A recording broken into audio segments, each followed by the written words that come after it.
There's a signal in the financial markets that appears only rarely, and when it does appear, history shows it usually arrives before something significant changes in the global economy. It's not a stock crash, it's not a sudden banking failure, it's quieter than that. Yet the message it carries can be far more important. That signal is when gold and silver begin rising together in a sustained and coordinated way. At first glance, it may seem like just another market trend, something analysts talk about for a few days before moving on. But if you study long-term financial history, you begin to notice something unsettling. When these two metals move upward together for extended periods, it often means confidence in the monetary system is starting to weaken. Most people never recognize this signal in real time. They only understand its meaning after the consequences have already unfolded. By the time the news explains what happened, the economic environment has already shifted, purchasing power has already changed, and the damage to savings or long-term plans may already be done. What makes the current moment unusual is that the pattern appears to be forming again. And if you look carefully at the forces driving it, the reasons become much clearer. Over the past century, every time gold and silver surged simultaneously, it coincided with deeper structural changes happening beneath the surface of the financial system. This isn't speculation or guesswork. It's the logical outcome of certain economic forces that tend to repeat across history.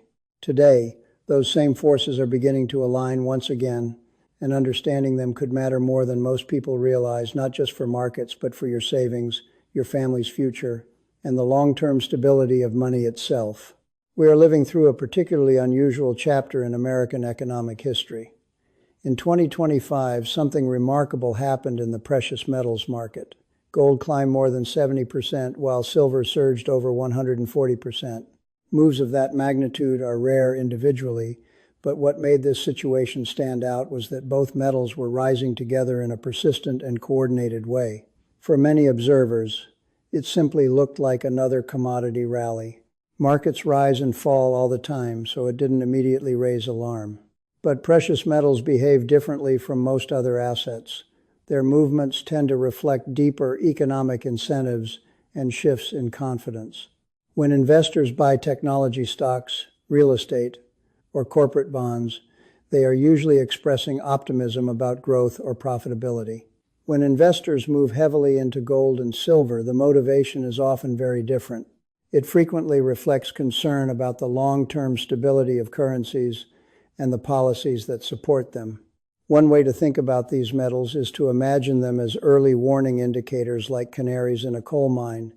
Long before miners could detect dangerous gases underground, they would bring canaries with them. If the bird began to react, it meant something invisible in the environment had already changed. In financial markets, gold and silver often play a similar role. When they begin rising together, they are often responding to subtle shifts in the financial atmosphere that most people have not yet fully noticed. What these metals may be reacting to today is a gradual decline in confidence in the US dollar as a long-term store of value. That idea might sound abstract at first. After all, the dollar remains the dominant global currency, and the United States still has one of the largest and most sophisticated economies in the world. But confidence in a currency isn't something that disappears overnight. It erodes slowly over time as certain pressures build within the system. History provides many examples of this process. Over the past 500 years, there have been multiple transitions in dominant monetary systems. Each transition followed a similar pattern. A powerful nation establishes economic leadership, and its currency becomes widely trusted. Over time, that nation accumulates increasing debt, financial leverage grows across the economy, and maintaining stability becomes more difficult. Eventually, confidence begins to shift. Gold and silver have repeatedly acted as signals during those periods of transition. Take Germany in the early 20th century. Before the hyperinflation crisis of the 1920s fully erupted, precious metals began rising together. At the time, many people did not yet understand what was happening to the German mark. The changes were gradual at first, but those metals were already responding to the weakening confidence in the currency long before the crisis became obvious. Another example occurred in 1971, when President Richard Nixon ended the convertibility of the U.S. dollar into gold. That decision fundamentally changed the global monetary system. The dollar was no longer backed by gold reserves in the same way it had been under the Bretton Woods framework. In the years that followed, both gold and silver surged dramatically. Markets were adjusting to the realization that the global currency system had shifted to a completely different structure. Then came the financial crisis of 2008. Central banks around the world responded with unprecedented monetary policies, including massive expansions of the money supply. Once again, gold and silver moved upward together. The metals were reflecting concerns about the long-term consequences of those extraordinary policies. The pattern repeats because the underlying forces are remarkably consistent across time. When governments create money faster than economic output grows, when debt accumulates faster than income, and when financial leverage expands throughout the system, confidence in currencies begins to weaken. In those moments, precious metals often act as an early signal. To understand why gold and silver respond in this way, we need to explore several fundamental principles that govern monetary systems. The first is the relationship between supply and demand in money itself. When governments expand the supply of currency faster than the economy produces goods and services, the value of each unit of money gradually declines. It's a basic mathematical relationship. If there are more dollars chasing the same amount of goods, each dollar buys slightly less over time. Gold and silver behave differently because their supply cannot be increased easily. Mining new metal is a slow and costly process. Production grows gradually rather than instantly. This creates a natural contrast between the rapid expansion of paper currencies and the limited growth of precious metals. Imagine a simple seesaw. On one side sits the supply of paper money, on the other sits the supply of precious metals. When governments create more currency, the weight on that side increases. As a result, the other side rises. That's often when gold and silver begin climbing together. Their movement is not random speculation. It is the market reacting to a shift in the balance between currency supply and tangible stores of value. When more paper money enters the system while the supply of metals grows slowly, the relative value of those metals tends to rise over time. But supply and demand alone do not fully explain the pattern. There is another force at work that may be even more powerful: confidence. Every currency in the modern world functions largely because people believe in it. They believe the government issuing that currency will honor its obligations. They believe the institutions behind it are stable. And they believe that the money they earn today will still hold value tomorrow. Without that shared belief, a currency would simply be pieces of paper or numbers on a screen. Confidence is the invisible foundation that keeps the entire system functioning. When confidence is strong, people are comfortable holding cash, saving in bank accounts, or investing in assets denominated in that currency. But when confidence begins to weaken even slightly, behavior starts to change. Individuals, institutions, and even governments begin searching for assets that do not depend on political decisions or policy promises. That is where gold and silver come into the picture. Precious metals have a unique characteristic. They do not rely on any single government, central bank, or financial institution. Their value is not tied to political promises or policy statements. Instead, their worth comes from scarcity, durability, and thousands of years of historical acceptance as a form of money. Because of that independence, they often become attractive when trust in financial systems begins to fade. This idea can feel abstract until you connect it to everyday life. Think about your own savings. Most people store their wealth in bank accounts, retirement funds, or investments denominated in their national currency. Those balances appear stable on paper, but their real value depends entirely on the purchasing power of the currency itself. If that purchasing power slowly declines, the numbers in the account may stay the same, while what those numbers can actually buy becomes smaller. The third principle that helps explain why gold and silver rise together during systemic stress involves something economists call the leverage cycle. Every financial system goes through cycles of borrowing and expansion. At the beginning of a cycle, borrowing tends to be moderate and manageable. Businesses invest, households take loans, and growth appears sustainable. As the cycle progresses, success encourages more borrowing, credit becomes easier to obtain, and leverage increases across the system. Governments accumulate larger deficits, corporations take on more debt, and consumers rely increasingly on credit. For a while, this expansion can create the appearance of prosperity. Asset prices rise, economic activity accelerates, and optimism spreads. But eventually, the level of debt becomes difficult to sustain. Interest costs increase, growth slows, and the system begins to strain under the weight of its obligations. When that point arrives, the cycle reverses. Borrowers attempt to reduce debt, lenders become cautious, and financial stress spreads through the economy. During that deleveraging phase, people begin searching for assets that represent real liquidity rather than financial promises. Gold and silver have historically played that role. They are widely recognized, easily tradable, and independent of credit systems. In times of financial uncertainty, they often represent a form of liquidity that does not depend on another party's promise to pay. To understand how these forces affect real lives, it helps to look at a simple example. Imagine an American family several decades ago. In 1970, a man named John worked in a manufacturing factory while his wife Mary took care of their home and children. Their life was modest but stable.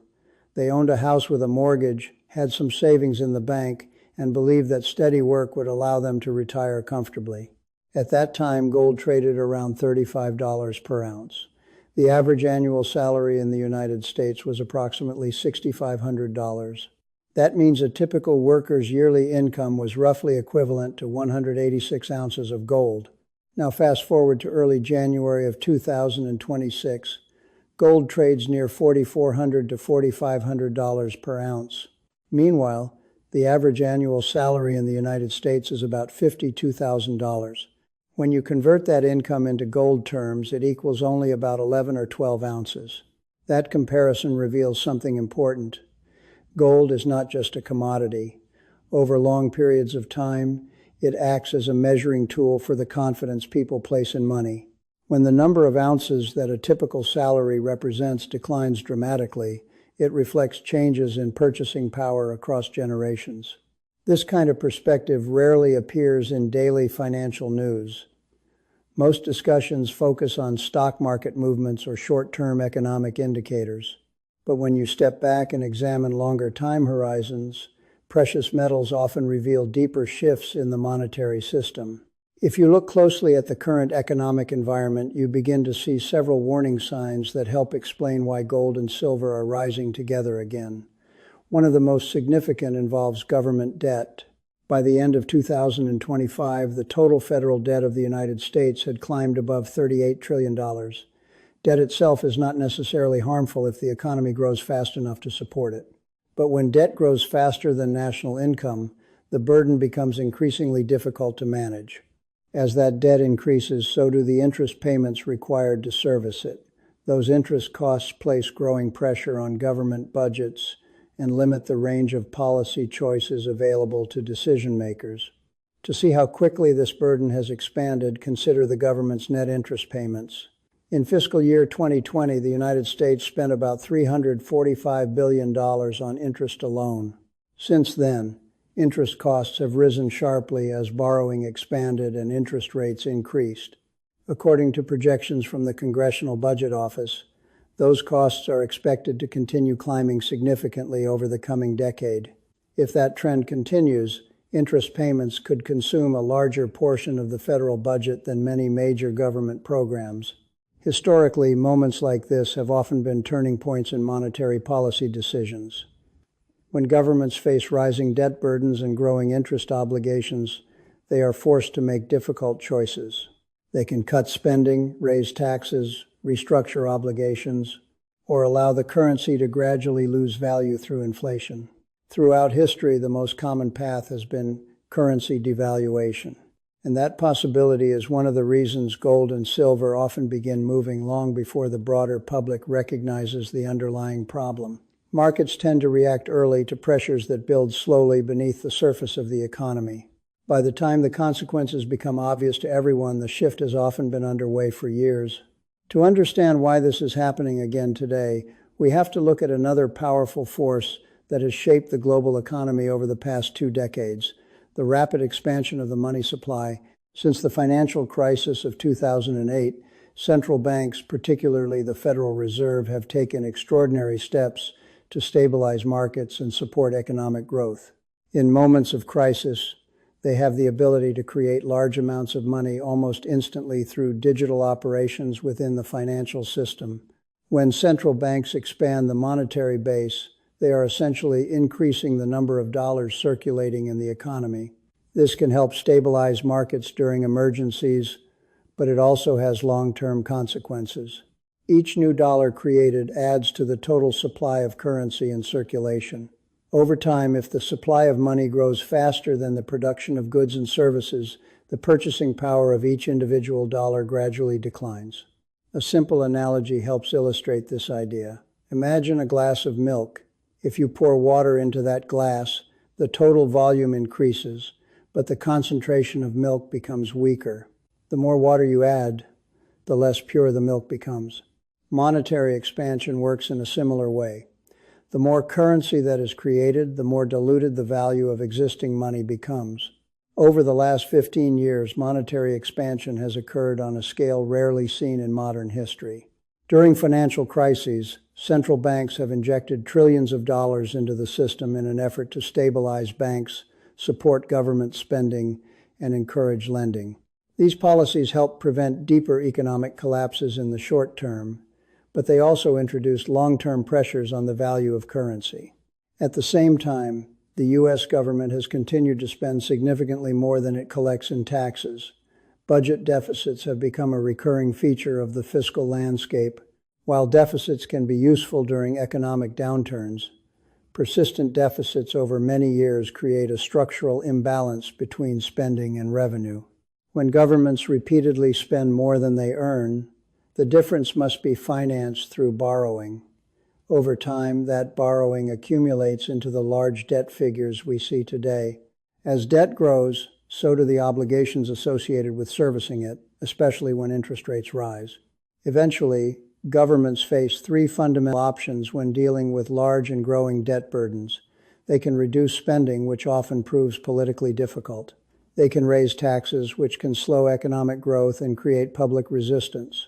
Or they can allow the currency to gradually lose value through inflation, making existing debt easier to repay in terms of purchasing power. Historically, many governments have leaned toward the third option because it spreads the burden quietly across the entire population. Inflation reduces the real value of outstanding debt while allowing nominal economic activity to continue expanding. But it also reduces the purchasing power of savings held in that currency.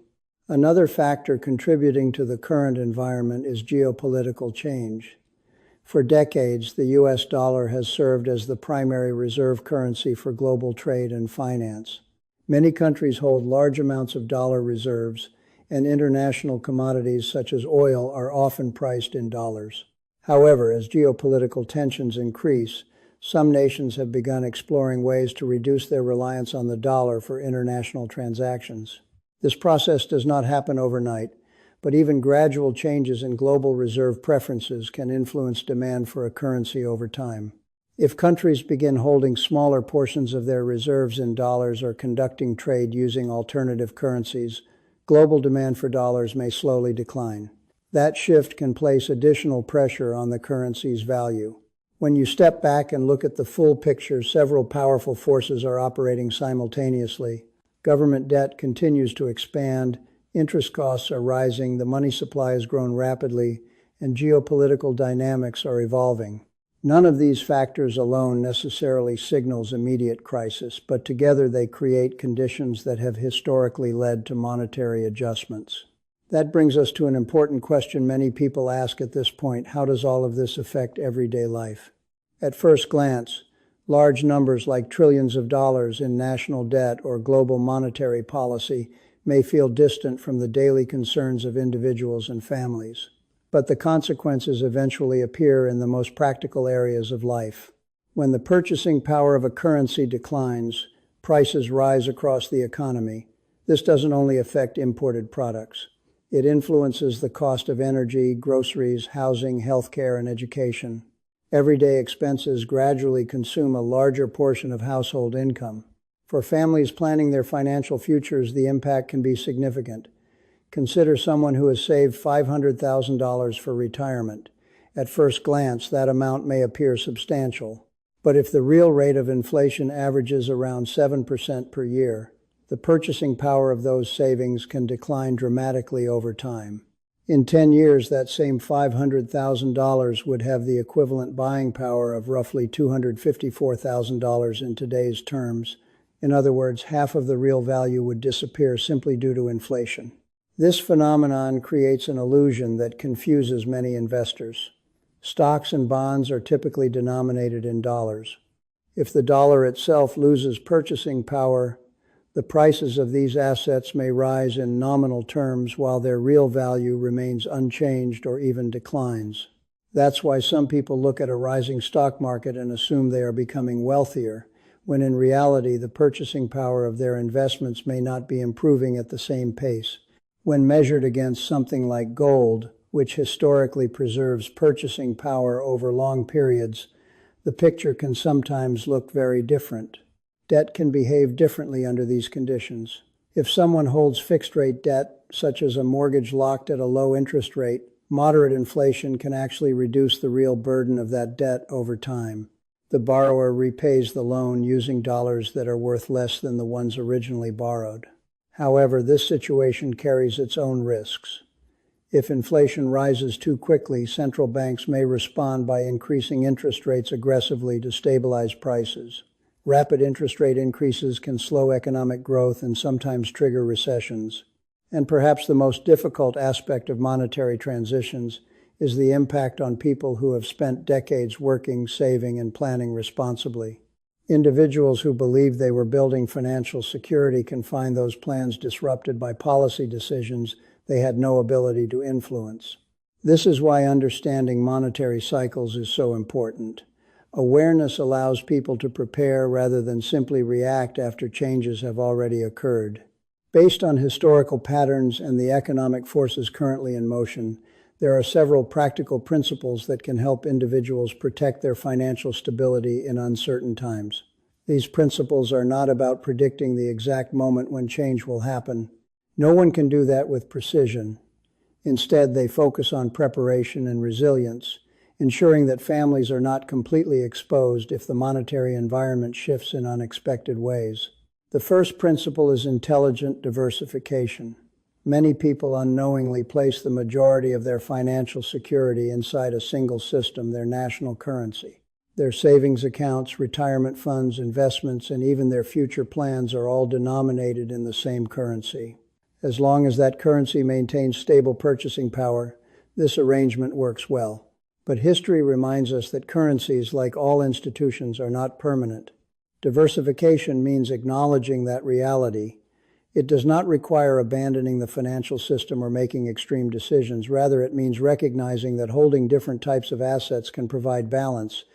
One example often discussed by economists and investors is allocating a small portion of wealth to precious metals such as gold or silver.